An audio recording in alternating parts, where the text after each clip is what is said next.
আসসালামু আলাইকুম। কেমন আছেন সবাই? আশা করছি যে যেখানেই আছেন আল্লাহর অশেষ রহমতে সবাই ভালো আছেন। আমরাও আলহামদুলিল্লাহ ভালো আছি। তো আজকে আপনাদের সঙ্গে খুব ইম্পর্টেন্ট একটি ভিডিও শেয়ার করতে যাচ্ছি। বিশেষ করে যারা নতুন আছে তাদের জন্য। অনেক আপুরাই জিজ্ঞেস করে যে আমি বেবি ড্রেসগুলো তৈরি করি, মাপ কোথায় পাই? বলতে মানে বাচ্চাদের বয়স অনুযায়ী তো সাইজগুলো হয়ে থাকে। তো আমি কোন সাইজে এগুলো বানাই? তো সেটারই একটি চার্ট আপনাদের সঙ্গে শেয়ার করছি। যারা নতুন আছেন তাদের কাছে কিন্তু অনেক উপকারে আসবে। এই চার্টটা ফলো করে কিন্তু নরমালি যেই বাচ্চাদের সাইজগুলো হয়ে থাকে, তো এটা ফলো করে করলেই হয়ে যাবে। তবে আমি যখন মানে কাস্টমার কাছ থেকে অর্ডারগুলো নেই, তখন কিন্তু আমি জিজ্ঞেস করে নিই বাচ্চারা হেলদি কিনা। কারণ কিছু কিছু বাচ্চা আছে মানে একটু হেলদি, বয়স অনুযায়ী কিন্তু সবার গ্রোথ একরকম হয় না। তো সেক্ষেত্রে আমি জিজ্ঞেস করে নিই যে বাচ্চা বেশি শুকনা নাকি একটু হেলদি।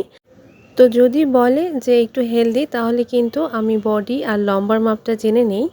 আর বাকি যেগুলো আছে ওগুলো কিন্তু চার্ট অনুযায়ী ফলো করলেই হয়ে যায়। আর যদি অতিরিক্ত শুকনা হয় তো সেটাও জেনে নেই। আর যদি মিডিয়াম স্বাস্থ্য হয়ে থাকে তখন কিন্তু আমি এই চার্ট ফলো করেই তৈরি করে দেই। তো এটা আসলে বাচ্চাদের গ্রোথের উপর ডিপেন্ড করে, কারণ বয়স অনুযায়ী যেহেতু গ্রোথটা চেঞ্জ হয় বাচ্চাদের। তো আপনারা কিন্তু সেটাই করবেন। নরমালি একটা চার্জ বেসিকের জন্য রেখে দেবেন, তারপরও যদি কাস্টমাইজ করতে হয় তখন কাস্টমারকে জিজ্ঞেস করে নেবেন।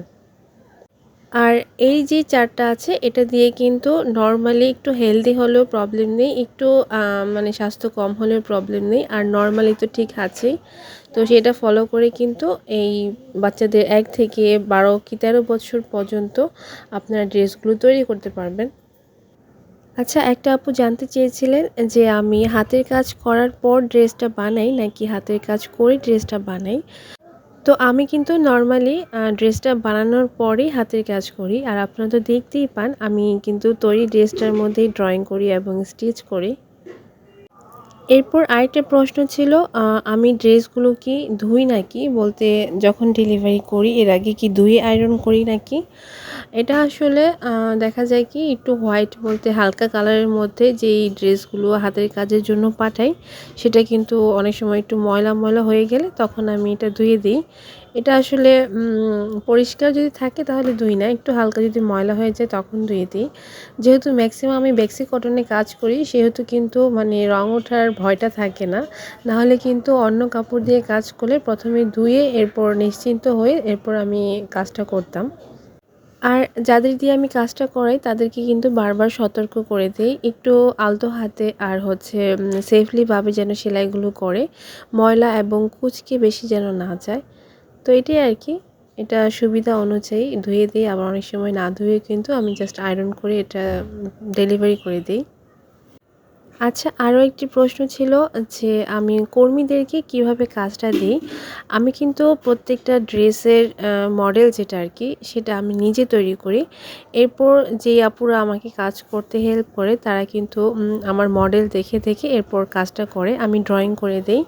তো তারা শুধু জাস্ট সেলাইটা করে দেয়। ওই মডেলটা দেখে দেখে কিন্তু তারা সেলাইটা করে দেয়। তো এখানে কিন্তু আমি একটা ছক এঁকে নিয়েছি, আর এর মধ্যে আমি বয়স, লম্বা, বডি, এরপর কাঁধ, এরপর হচ্ছে বগল, এরপর হচ্ছে গলার চওড়া আর হচ্ছে গলার লম্বা, এই কয়টা মাপ আমি লিখে নিয়েছি। তো আর এখানে সাইডে কিন্তু বয়সগুলো লিখে নিয়েছি, মানে 0 থেকে 6 মাস, এরপর 7 মাস থেকে 1 বছর, তো আপনারা দেখতেই পাচ্ছেন। এরপর হচ্ছে আমি লম্বার যে মাপটা আছে সেটা লিখছি। এই চার্টটা ফলো করে কিন্তু আপনারা খুব সহজেই বাচ্চাদের ড্রেসগুলো কাটিং করতে পারবেন। নরমালি যে ফ্রি সাইজ বলেন কিংবা নরমাল যে সাইজটা আছে এই সাইজেরই হয়ে থাকে। তবে ওই যে কাস্টমার অনুযায়ী কিন্তু যেটা করবেন সেটা অবশ্যই আপনি জিজ্ঞেস করে নেবেন। তো এখন আমি পুরোটা চার্ট লিখে নিচ্ছি।